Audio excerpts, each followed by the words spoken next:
আমি মমতাজুল ইসলাম বলেছি যে চাউল দিয়ে ফেতরা দিতে হবে, টাকা দিয়ে নয়।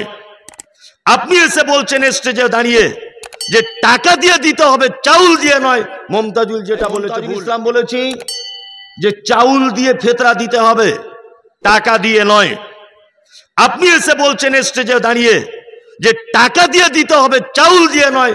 মমতাজুল যেটা বলেছে, বর্ষে অর্থাৎ দ্বিতীয় হিজরিতে মক্কার বেঈমান মুশরিকদের সঙ্গে মদিনার আনসার মুহাজিরদের একটা যুদ্ধ সংগঠিত হয়েছিল, তার নাম হচ্ছে বদর। নাম শুনেছেন? বদর। এই বদরের যুদ্ধে 313 জন মুসলিম সৈন্য ছিল। কতজন? 313। আর ওইদিকে মক্কার মুশরিকেরা ছিল 1000 জন। তাদের কাছে ছিল উট, তাদের কাছে ছিল তলোয়ার, তাদের কাছে ছিল যুদ্ধের পোশাক, তাদের কাছে বিভিন্ন রকমের জিনিস ছিল। মুসলিমদের কাছে তেমন কিছুই ছিল না। এটা একটা ঐতিহাসিক যুদ্ধ, এমন একটি যুদ্ধ যে বাপকে তলোয়ার ধরতে হয়েছে বেটাকে আঘাত করবে বলে, বেটা তলোয়ার ধরেছে বিপক্ষে বাপকে আঘাত করবে বলে, এর নাম বদর। মুসলিমরা যুদ্ধতে জয়লাভ করেছে। বেঈমান মুশরিকেরা তাদের মাল, যুদ্ধ করতে যত সম্পদ এনেছিল সমস্ত সম্পদ ফেলে দিয়ে এই 313 জনের আঘাতে তারা ময়দান ছেড়ে পালিয়ে চলে গেল। যুদ্ধতে জয়লাভের ঘোষণা হয়েছে। সাহাবীদের ভিতরে কিছু দল হলো। একদল সাহাবী, তারা ওরা যে মালগুলো ফেলে দিয়ে গেছে এই মালগুলো এক জায়গায় জমা করেছে। আর একদল সাহাবী বীরত্ব দেখিয়েছে, যুদ্ধের ময়দানে তলোয়ার দিয়ে কাঁপিয়ে দিয়েছে। আর একদল সাহাবী নবী মুহাম্মদ সাল্লাল্লাহু আলাইহি ওয়াসাল্লামকে যাতে কেউ আঘাত না করে নবীজিকে আটকে ধরে রেখেছিলেন। মাল এক জায়গায় করা হলো। সাহাবীদের ভিতরে 3টে দল হলো। একদল সাহাবী বলছেন এই মাল আমাদের, কারণ মাল আমরা এক জায়গায় করেছি। আর একদল সাহাবী বলছেন না, তোমরা যখন যুদ্ধ করছিলে তখন আমরা তোমাদের পানি পান করিয়েছি, আমরা বয়স্ক, এ মালে আমাদেরও অংশ আছে। আর একদল সাহাবী আল্লাহ নবী সাল্লাল্লাহু আলাইহি ওয়াসাল্লামকে যারা ঘিরেছিলেন তারা সবাই মিলে বলছে, আরে নবীজিকে বাঁচিয়েছি, আমরা ঘিরে ধরেছিলাম, এ মাল আমাদের। সাহাবীদের ভিতরে একটা মতনৈক্য সৃষ্টি হলো, মারামারি নয়। দেখুন, একটা কথা বলে রাখছি, ইসলামে মত পার্থক্য জায়েজ, ইসলামে দল পার্থক্য হারাম। বোঝার চেষ্টা করবেন, ইসলামে মত পার্থক্য জায়েজ, ইসলামের দল পার্থক্য এটা হারাম। সারা পৃথিবীতে মুসলমানরা যেখানে যেখানে মরেছে সমস্ত মৃত্যুর পিছনে একটাই কারণ, মুসলিমরা এক অপরকে দেখে দল পার্থক্য করেছে, এই কারণে মারা গেছে। আজকে যখন রায়গঞ্জের মাটিতে যদি কোনো মুসলিমকে ধরে মারা হয়, তা আরেকজন মুসলিম বলছে ও আহলে হাদিস, ওকে মারছে মারুক। ভালো করে বুঝবেন, ওই আপনার ইটাহারে একজনকে মারা হচ্ছে, তা আরেকজন পাশ থেকে বলছে ও হানাফি, ওকে মারছে মারুক। এই দল পার্থক্য করে দিয়েছি বলে আজকে সারা ভারতবর্ষে মুসলমানদের এই অবস্থা। দল পার্থক্য ইসলামে হারাম, মত পার্থক্য ইসলামে জায়েজ। আমি মমতাজুল ইসলাম বলেছি যে চাউল দিয়ে ফেতরা দিতে হবে, টাকা দিয়ে নয়। আপনি এসে বলছেন স্টেজে দাঁড়িয়ে যে টাকা দিয়ে দিতে হবে, চাউল দিয়ে নয়। মমতাজুল যেটা বলেছে ভুল, এটা হতে পারে, এটা হতে পারে।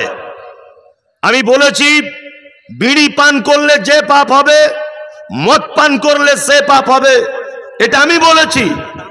আমার পরে একজন বক্তা বক্তব্য রাখতে এসে বলেছে না, মমতাজুল ইসলাম যেটা বলেছে ওটা ভুল, বিড়ি খাওয়া যাবে, ওটা মাকরু। এটা হতে পারে, এই পার্থক্য হতে পারে। কিন্তু মুমতাজুল ইসলাম একটা আলাদা দলের মুসলমান, আমি একটা আলাদা দলের মুসলমান। এই মত পার্থক্য, এই দল পার্থক্য ইসলামে কি আরাম? সাহাবীদের ভিতরে মত পার্থক্য হলো, কোরআন অবতীর্ণ হলো, সব দল দল সাহাবী আল্লাহ নবীর কাছে এসেছেন, এসে বলছেন আল্লাহ নবী আপনি বলুন এই মালগুলো কাদের, এই যুদ্ধে জয়লাভ করা মাল কাদের? আল্লাহ নবী সাল্লাল্লাহু আলাইহি ওয়াসাল্লাম কোনো কথা বলতে পারতেন? বলুন, বলতে পারতেন? পারতেন না। তিনি গায়েবের কথা জানতেন? জানতেন? জানতেন না।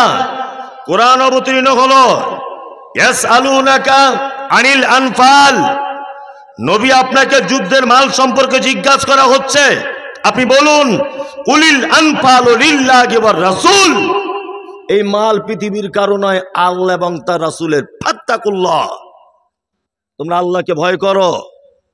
ওয়াসলিহু জাতা বাইনিকুম, আপসের ভিতরে ঝগড়া মারামারি বন্ধ করো। আতিউল্লাহ ওয়া রাসূল ইন কুনতুম মুমিনিন, আল্লাহর আনুগত্য করো, রাসূলের আনুগত্য করো যদি তোমরা মুমিন হও। আল্লাহ কি বললেন? আল্লাহ বলছেন এই মালটা কার? আল্লাহ এবং তার রাসূলের। ফাত্তাকুল্লাহ, আল্লাহকে ভয় করো। ওয়াসলিহু জাতা বাইনিকুম, আপসে মতবিরোধ বন্ধ করো। আতিউল্লাহ, আল্লাহর আনুগত্য করো, ওয়া রাসূল, রাসূলের আনুগত্য করো। ইন কুনতুম মুমিনিন, যদি তোমরা মুমিন হও, যদি তোমরা মুমিন হও। এইবার আপনাকে একটা কথা বলছি, আচ্ছা যদি মুমিন হয় একটা মানুষ, আগের কটা কাজ করা লাগবে? চারটে কাজ করা লাগবে। কটা? চারটা। এক, ভয় কাকে করা লাগবে? আল্লাহকে, আল্লাহকে ভয় করা লাগবে। দুই, আপসের ভিতরে ভয়ে ভয়ে, যায় যায়, বুনে বুনে, পাড়া প্রতিবেশীর সঙ্গে কোন রকমের ঝগড়া বিচ্ছেদ কিছু হলে আপসে কি করবে? মিটিয়ে নিবে। নাম্বার তিন, আতিউল্লাহ, আল্লাহর আনুগত্য করতে হবে। আল্লাহ ছাড়া অন্য কারো আনুগত্য করা যাবে? যাবে? যাবে না। আল্লাহ ছাড়া কাউকে অভিভাবক হিসাবে মানা যাবে? যাবে না। আল্লাহ তাআলা বলেন ইত্তাবিউ মা উনজিলা ইলাইকুম মির রাব্বিকুম ওয়ালা তাত্তাবিউ মিন দুনিহি আউলিয়া কলিলাম মা তাযাক্কারুন। আল্লাহ বলছে আনুগত্য করো যেটা তোমাদের কাছে রবের পক্ষ থেকে অবতীর্ণ করা হয়েছে, অর্থাৎ আল কোরআন। ওয়ালা তাত্তাবিউ, আল্লাহ বলছে আনুগত্য করো না, মিন দুনিহি, এইটাকে বাদ দিয়ে, আউলিয়া, ওলি আউলিয়াদেরকে আনুগত্য করো না। ওলি, ওলি মানে বন্ধু বা অভিভাবক, এর বহুবচন কি? আউলিয়া। অনেকজনকে বলতে শুনতে পাওয়া যায় যে, আমি অনেক বক্তব্যতে বলেছি যে তোমাদের পীর সাহেবের নাম তো কোরআনে নাই, অনেক জায়গাতে বলি, তখন বলছে পীরের নাম ডাইরেক্ট নাই, পীরকে আল্লাহ অন্য শব্দ দিয়ে ডেকেছে। কি দিয়ে ডেকেছে? বলছে ওলি বলে ডেকেছে। কি বলছি বুঝতে পারছেন না? তাই বললাম তাহলে ওলি বলে ডেকেছে, তার মানে কোরআন মাজিদে আছে? বলছে হ্যাঁ। আবার আমাদের পশ্চিম বাংলাতে একটা মানে গোষ্ঠীগত ফ্যামিলিগত পীর আছে, তাদের নামের শেষে টাইটেল হচ্ছে সিদ্দিক। দেখেছেন? দেখেছেন? সিদ্দিকি। আবার এরাও বলছে যে আমাদের টাইটেলের কথা কোরআন মাজিদে আছে, আনআমাল্লাহু আলাইহিম মিনান নাবিয়িনা ওয়াস-সিদ্দিকিনা ওয়াস-শুহাদা'i ওয়াস-সালিহিন। এই তো কোরআন মাজিদে সিদ্দিক নামে এসেছে, মানে আমাদের গোষ্ঠীর লোকের কথা বলা আছে, ওরা এটা দাবি করছে। তা আমি সেই সমস্ত ভাইদের কাছে বলবো, সিদ্দিক যদি কোরআন মাজিদে থাকলে তোমরা খুব সম্মানী হও, আর পীরের নাম পরিবর্তন করে ওলি নাম এলে যদি খুব নিজেকে ভালো মনে হয়, তাহলে হিন্দু ভাইরা তো 4-5 দিন পরে কথা বলবে যে আমাদের সীতা দেবীর নামও তো কোরআনে আছে। লিইলাফি কুরাইশিন ইলাফিহিম রিগলাতাশ শিতাই ওয়াস সাইফ। আছে না নেই? তাহলে হিন্দু ভাইরাও এই দাবি করতে পারে কি পারে না যে সীতা দেবীর নাম কোরআনে আছে? এই কোরআনে আছে বলি যে সবকিছু ভালো হবে তার কি মানে আছে? কোরআনে তো আবু লাহাবেরও নাম আছে, তাব্বাত ইয়াদা আবি লাহাবি ওয়া তাব্বা, আছে না নেই? আছে, আছে। ওলি মানে অভিভাবক। অভিভাবক কাকে বলে?